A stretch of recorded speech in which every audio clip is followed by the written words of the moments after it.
বিজ্ঞানী একটি অভিনব আবিষ্কার করেছেন মহারাজ। বাহ বাহ বাহ, চমৎকার চমৎকার। সাধু সাধু। বিজ্ঞানী নিজেই নিজের উপর পরীক্ষা করে দেখেছিল, ফল মিলে যায়। ফলে বিজ্ঞানী 1 মাস মৌনব্রত নিয়েছিল, আর আজ সেই মৌনব্রত ভঙ্গ হলো মহারাজ। আমি তো কিছুই বুঝতে পারছি না গোপাল। মহারাজ, আমার গবেষণাগারে একটি তরল আবিষ্কার করেছি। সেই তরলের 4 ফোঁটা যদি জলে মিশিয়ে কাউকে পান করানো যায়, তবে সে তোতলা হয়ে যাবে। কোনো কথাই সে বলতে পারবে না। শুধু বলতে গেলে কথা আটকে যাবে, কথা জড়িয়ে যাবে। হ্যাঁ, সে কি? শুধু তাই নয় মহারাজ, যদি তরল 4-এর জায়গায় 6 ফোঁটা বা তার বেশি খাইয়ে দেওয়া যায়, তাহলে সে বধির হয়ে যাবে। সে একই সাথে তোতলা হবে এবং কানেও কিছু শুনতে পাবে না। হ্যাঁ, এই কি চিরস্থায়ী তোতলা ও বধির করবার আবিষ্কার? না মহারাজ, এই ওষুধের প্রভাব থাকবে 2 পক্ষকাল। ধরুন ধরুন আপনি এই অমাবস্যাতে কাউকে সেই তরল দিলেন, আবার পরের অমাবস্যাতে সে স্বাভাবিক হয়ে যাবে। তার মানে তুমি এতদিন এটা বলনি কারণ তুমি নিজেই তোতলা হয়েছিলে। একই সাথে বধির মহারাজ। ও, এই কারণে তুমি রাজসভায় আসতে না। গবেষণায় ব্যস্ত বলে। নির্ভুল মহারাজ। কিন্তু এই আবিষ্কারে আমাদের রাজ্যের কি উপকার হবে বলতে পারো? না না বিজ্ঞানী, তোমার অনেক আবিষ্কার ভালো, অতি উত্তম, কিন্তু এই আবিষ্কারটি আমার ঠিক মনোপুত হলো না। কিন্তু মহারাজ, এর কিছু ভালো গুণাগুণও আছে। কিরকম গোপাল? মহারাজ, আমরা যদি কোনো শত্রু দেশে আমাদের গুপ্তচর পাঠাই। আমার তো কোনো শত্রু দেশ নেই বিজ্ঞানী। মহারাজ, কিন্তু শত্রু দেশ হতে কতক্ষণ? কোন রাজ্যের মনে কি আছে সে তো আমরা জানি না। বেশ, বলো বিজ্ঞানী বলো। মহারাজ, ধরুন কোনো গুপ্তচর শত্রু দেশে ধরা পড়ে গেল, তখন কোনো অত্যাচারেই সে যাতে মুখ না খোলে, তার জন্য নিজেই সেই তরল 4 ফোঁটা খেয়ে নিতে পারে। সে চাইলে বধিরও হতে পারে, শত্রু দেশ দয়া দেখিয়ে তাকে ছেড়েও দিতে পারে। হ্যাঁ, আবার কোনো শত্রু যদি বন্দী হয়, সে যাতে বাইরে কারোর সাথে কোনো উপায়ে যোগাযোগ না করতে পারে, তার জন্য তাকেও এই তরল পান করিয়ে তোতলা বা তোতলা বধির 2ই করে দেওয়া যেতে পারে। কিন্তু মনে রাখতে হবে, এই তরলের কাজ কিন্তু 2 পক্ষকাল। হ্যাঁ, অর্থাৎ 1 মাস মহারাজ। তাকে যদি প্রতি মাসে এই তরল পান করানো যায় তাহলে? এইভাবে তাকে আজীবন তোতলা আর বধির করে রাখা যায়। বাহ মহারাজ, বাহ বাহ বাহ, আবিষ্কারটি কিন্তু মন্দ নয়। মন্ত্রী মশাইয়ের মনে হচ্ছে আজীবন কাউকে তোতলা আর বধির করে রাখলে ভালো হয়। গোপাল, তুমি যদি তোতলা হয়ে তোমার বাজে বকবকানি কমাও, তাহলে আমি সব থেকে খুশি হব। মন্ত্রী, তোমরা সবাই বেশি কথা বলছো। বেশ বেশ বিজ্ঞানী, আমি দিন কয়েক ভাববো, তারপর জানাবো তোমার এই আবিষ্কারকে আমি স্বীকৃতি দেব কিনা। নিশ্চয়ই মহারাজ, আপনি ভাবুন নিশ্চিন্তে। আমিও গত 4 পক্ষকাল ভেবেই গেছি। গোপালও আমাকে ভাবতে অনেক সহায়তা করেছে। তার মানে গোপাল কখনোই এর আবিষ্কারক বলে দাবি করতে পারে না। আমি সে দাবি করছিও না মন্ত্রী মশাই। মহারাজ, যদি অনুমতি দেন তাহলে শোনাও কবি, নতুন কি শোনাবে? গুপ্ত তরল করবে বধির, এই হলো তার যুক্তি। সত্যি বটে, গুপ্তচর পাবে কি শেষে মুক্তি? তুমি যা ভেবেছো কবি, সেটি কিন্তু আমারও প্রশ্ন। ঠিক আছে, আজকের মতো রাজসভা এখানেই শেষ হলো।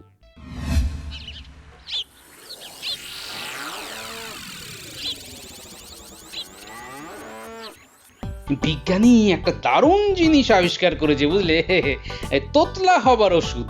কেউ জানতো না, আমি জানতাম। আমি একমাত্র বিজ্ঞানীর সাথে যোগাযোগ রেখেছিলাম কিনা। নিজের মাথা গেছে, সেই সাথে বিজ্ঞানীরও মাথা তুমি বিগড়েছো। হ্যাঁ, মানে কি বলতে চাইছো? হ্যাঁ, বলি তোমরা তোতলামি সারাবার ওষুধ বার না করে শেষে তোতলা হওয়ার ওষুধ বার করছো, হ্যাঁ? ছি ছি ছি ছি ছি ছি ছি কি করতে চাও, হ্যাঁ? রাজ্য শুধু লোককে তোতলা বানিয়ে দিতে চাও নাকি যে তারা শুধু তোমার বাজে ভড়ামির বক বকানি শুনবে, হ্যাঁ?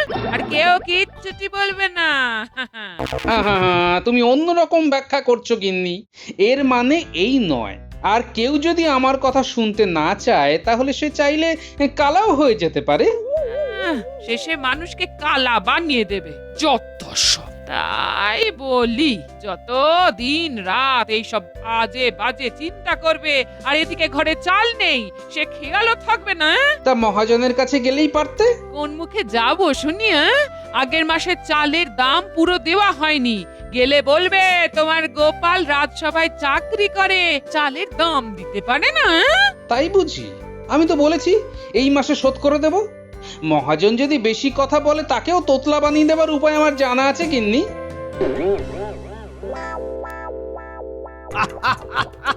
বেড়ে আবিষ্কার করেছো বিজ্ঞানী, বেড়ে আবিষ্কার করেছো। বাহ বাহ বাহ বাহ, তোমার এই আবিষ্কার আমাকেই রাজা করে দেবে। কি হলো গো তোমার? একা বসে হাসছো কেন? হাসির দিন আসছে গিন্নি, খুব শিগগির আসছে। তাই বুঝি? তাহলে তো আমাদের এখন খুব আনন্দে থাকা উচিত গো। আনন্দে থাকো না, কে বারণ করেছে?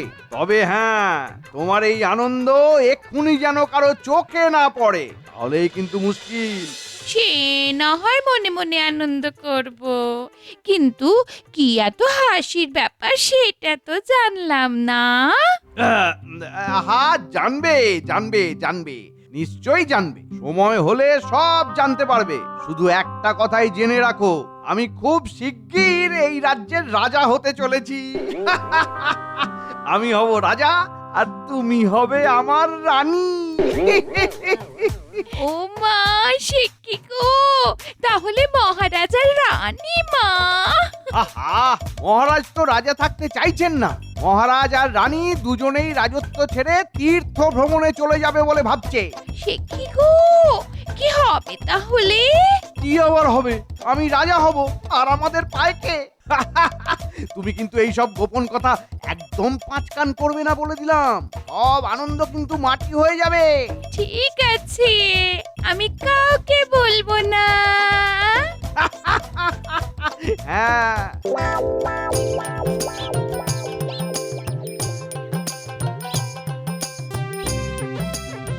খেলতে খেলতে বলটা যে কোথায় এসে পড়লো। বল ছাড় গুলটে, ওই দেখ মন্ত্রী মশাই আর বটা ঘটা এইদিকেই আসছে। ওনারা তিন মূর্তি এক হওয়া মানেই তো গোপন একটা ষড়যন্ত্র। তাহলে আর কি, চুপচাপ ওনারা কি বলছেন শুনে যা। তার মানে পুরো ব্যাপারটাই গোপাল দাদুকে জানাতে হবে। ওদের যা বলেছি তোরা বুঝেছিস? একদম জলের মতো সোজা। অত সোজা নয়। এখন চল বিজ্ঞানীর ঘরে, ঠিক যেমন যেমন বলবো সেইভাবে কাজ করতে হবে। তোরা এখনই ছদ্মবেশ নিয়ে নে, যাতে কেউ তোদের চিনতে না পারে। ঠিক আছে মন্ত্রী মশাই, কিন্তু কাজ হয়ে গেলে আমাদের কথাটা কিন্তু ভুলে যাবেন না, হ্যাঁ? ওরে আহা, আমি রাজা হলে তোরাই তো আমার মন্ত্রী শান্তি হবি। আমার সেনাপতি হওয়ার খুব শখ। আচ্ছা, ওই তরল না হয় জোগাড় হলো, কিন্তু সেগুলো মহারাজ রানীমাকে খাওয়াবেন কি করে? আহ, সেই চক্রান্ত আমার মাথায় সাজানো আছে। রানীমার অন্দরমহলের কিছুটা জায়গায় দেওয়াল স্যাঁতস্যাঁতে হয়ে আছে, ওটা সারানোর নাম করে আমি তোদের দুজনকে। চরম বুদ্ধি আপনার। চল এবারে যাওয়া যাক। ওরে, এ তো মারাত্মক ষড়যন্ত্র রে। ব্যাপারটা দাদুকে জানাতেই হবে। বলো কি গোপাল, এ কি এমন হলো তোমার সাথে তোমার গিন্নির? সে হয়েই আছে, নতুন কিছু নয়। তবে একটু শিক্ষা দিতে চাই। আর তুমি কিন্তু বিজ্ঞানী কাউকে বলো না, হ্যাঁ? এ না হয় বলবো না, কিন্তু তাও তোমাকে একবার ভেবে দেখার অনুরোধ করছি। না না, আমি অনেক ভেবেই তোমার কাছে এসেছি।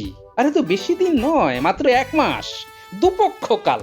এই 1 মাসে গিন্নি যদি একটু চুপ থাকে তাহলে আমি রক্ষা পাই। গিন্নি নিজেও কম কথা বলার উপকারিতা বুঝতে পারবে, বুঝলে? বেশ, এই নাও। মনে রেখো গোপাল, মাত্র 4 ফোঁটাতে তোতলা আর 6 ফোঁটাতে তোতলা ও বধির। আর তুমি আমার অনেক উপকার করলে বিজ্ঞানী, আমি চলি। হ্যাঁ,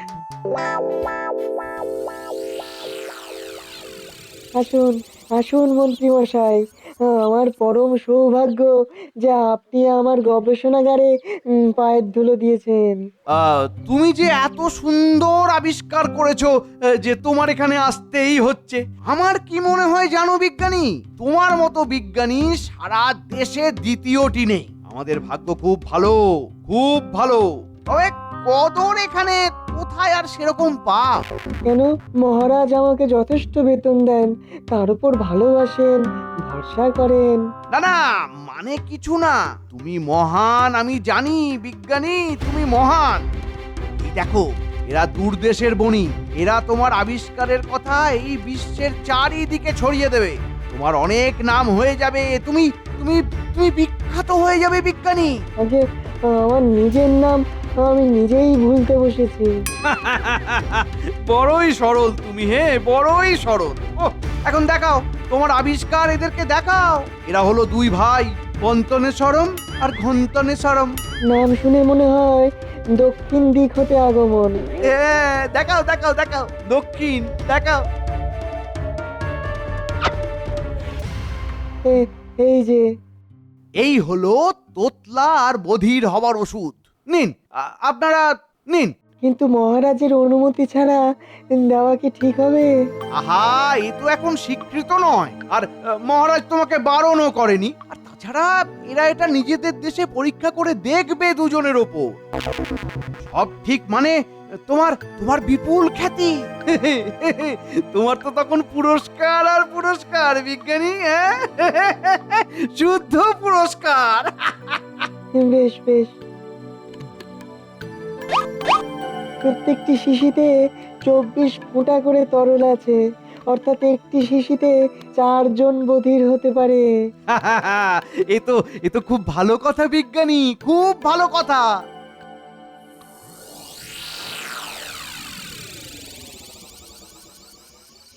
বলি ঘুম হবে না? অনেক রাত হলো তো। হ্যাঁ হ্যাঁ হ্যাঁ, এক্ষুনি। উফ, তেষ্টা ছাতি ফেটে যাচ্ছে।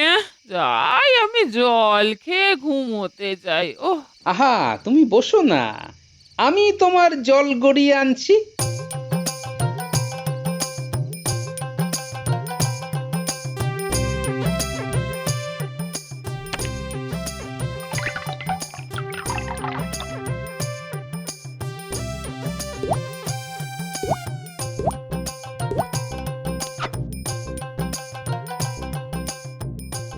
নাও নাও, খেয়ে নাও। কি জানি আজ কোন দিকে সূর্যি উঠেছিল।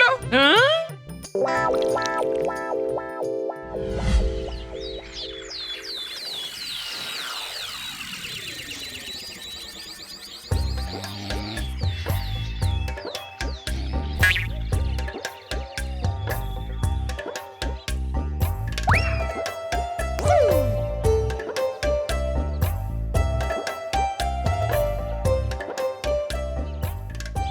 গিন্নি, ভাত বসিয়ে দিও, কাল তো চাল নিয়ে এসেছি।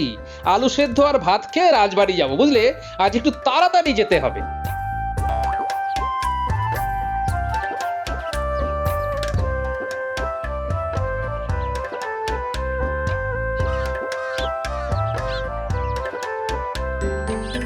মহারাজ, সকাল সকাল বিরক্ত করার জন্য দুঃখিত মহারাজ, কিন্তু একটা কথা বলতে হচ্ছে। বলো মন্ত্রী, বলো। মহারাজ, রাজবাড়ির একদিকের অবস্থা বেশ খারাপ, বিশেষ করে রানীমার অন্দরমহলের দিকটি। এখন আপনি অনুমতি দিলে ভাঙা জায়গা সারাবার কারিগর প্রস্তুত আছে। নিশ্চয়ই মন্ত্রী, এটি মোটেই বিলম্ব করা যাবে না। তুমি এখনই তোমার কারিগরকে ভাঙা জায়গা সব দেখিয়ে দাও। তারা যত শীঘ্র সম্ভব সারাই করুক। ভালো মজুরি দেওয়া হবে, কিন্তু কাজ ভালো হওয়া চাই। নিশ্চয়ই মহারাজ, নিশ্চয়ই। আমি এখন আসি।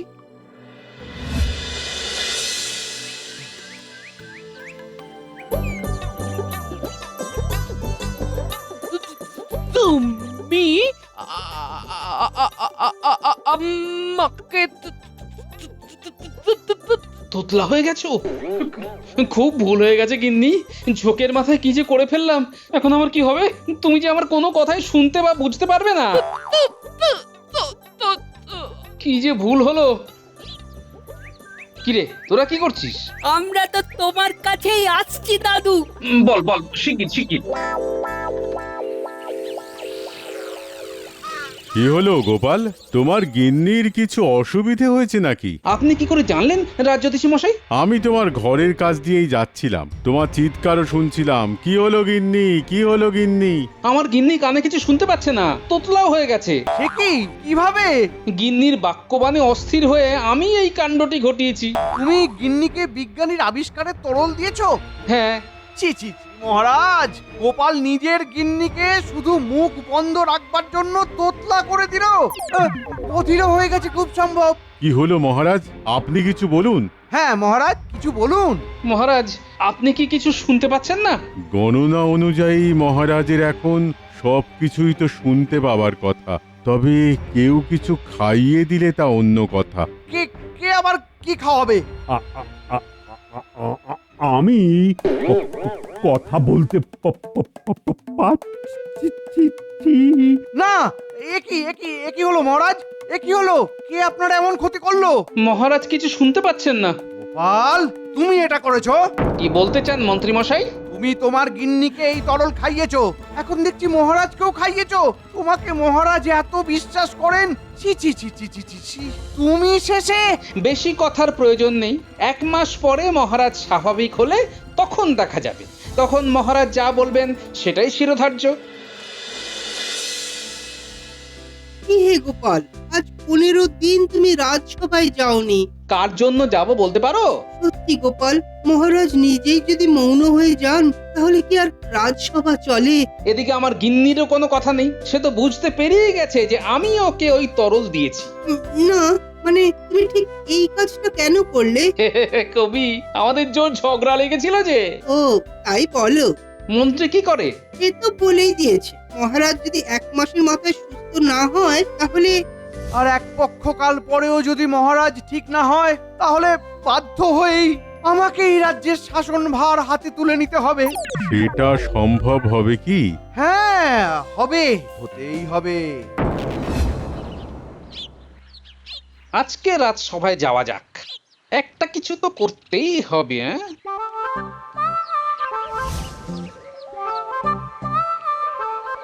গোপাল, কি মনে করে আজকে এলাম। অনুমতি ছাড়া আসছো যাচ্ছ, কি ভেবেছো? সে আর কয়েকদিন পর মহারাজকে বলবো। শোনো হে, মহারাজের কোনো উন্নতির লক্ষণ দেখছি না। এখন শুনেছি রানীমাও তোতলা হয়ে গেছে। ইস, ছি ছি ছি, তুমি এর জন্য দায়ী। তোমার সব জায়গায় বিচরণের জায়গা। আমার খুব সন্দেহ হচ্ছে মন্ত্রী মশাই, যে সেদিন যাদের নিয়ে আপনি আমার কাছে এসেছিলেন তারা কোনো ভিনদেশী না। মনে হচ্ছে তারা এইভাবে আমার তরল ছড়িয়ে দিচ্ছে। তোমার আবিষ্কারও মহারাজের এই অবস্থার জন্য দায়ী, এটা মনে রেখো বিজ্ঞানী। আমার কাজ আবিষ্কার করা। আমি রাজা হওয়ার পর বিজ্ঞানী তুমি কোনো দূর দেশে চলে যাবে, কেমন? আর গোপাল, গারদে ঢোকবার জন্য প্রস্তুত হও। তুমি কে হে আমাকে গারদে ঢোকাবার? আমি হলাম রাজা। এই দেখো, আমি রাজা, আমি তোমাদের মহারাজ। দেখো, কৃষ্ণচন্দ্রের কোনো প্রতিবাদ আছে? নেই, নেই, থাকবেও না। কৃষ্ণচন্দ্র তীর্থে যাবে আর সাথে যাবে তোমার রানীমাও, কেমন? তাই নাকি মন্ত্রী? আমি তীর্থে যাব? তা কোন তীর্থে যাব শুনি? আর তুমি হবে রাজা, তাই তো? মহারাজ, আপনি ঠিক আছেন? ঠিক আছেন? সুস্থ আছেন? সুস্থ? গত কয়েকদিন আমি অভিনয় করেছিলাম গোপালের কথায়। মন্ত্রী যে আমাকে চিরকালের মতো তোতলা আর বধির করে দেবার ষড়যন্ত্র করছে, এটা গোপাল জানতে পারে ওর নাতি নাতনিদের থেকে। আর সঙ্গে সঙ্গেই আমাকে এসে বলে, মন্ত্রী আর তার 2 সেনাত বটা আর ঘটা পরিকল্পনা করে যে ওরা কারিগরের ভূমিকায় রাজবাড়ি সারাতে আসবে, আর আমার রানীর জলের পাত্রে 6 ফোঁটা বিজ্ঞানীর থেকে নেওয়া তরল মিশিয়ে দেবে।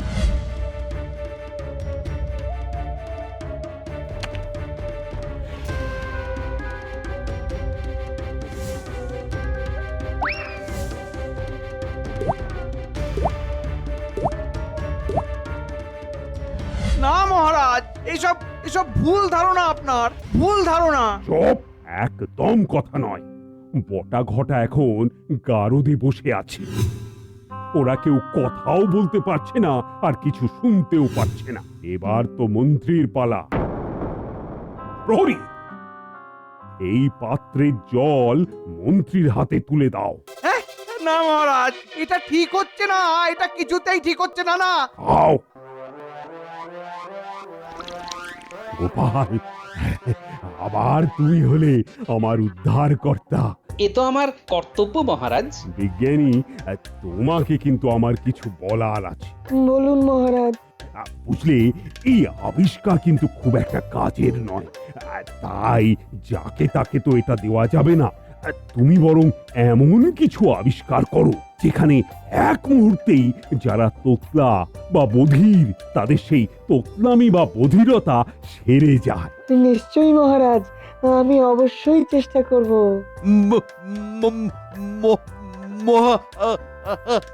এই মন্ত্রীকে এক্ষুনি তাড়িয়ে দাও এই রাজসভা থেকে। গোপালের সাধুবাদ প্রাপ্য, কিন্তু এইবার গোপালের কিঞ্চিত যে শাস্তিও প্রাপ্য। যথাজ্ঞা মহারাজ। তোমার শাস্তি হলো জল খেয়ে তোতলা হয়ে যাব মহারাজ। না, তোমার শাস্তি হলো তুমি আর 7 দিন গিন্নির সাথেই থাকবে। আরে, সে বেচারি তো কিছুই শুনতে পাচ্ছে না, কোনো বিপদ ঘটে যেতে পারে, আর গিন্নির কাজগুলো তো তোমাকেই করতে হবে। বুঝে গেছি মহারাজ, আমি এক্ষুনি বাড়ি চললাম। যাবার আগে বলে যাই, জয় মহারাজ কৃষ্ণচন্দ্রের জয়। জয় মহারাজ কৃষ্ণচন্দ্রের জয়।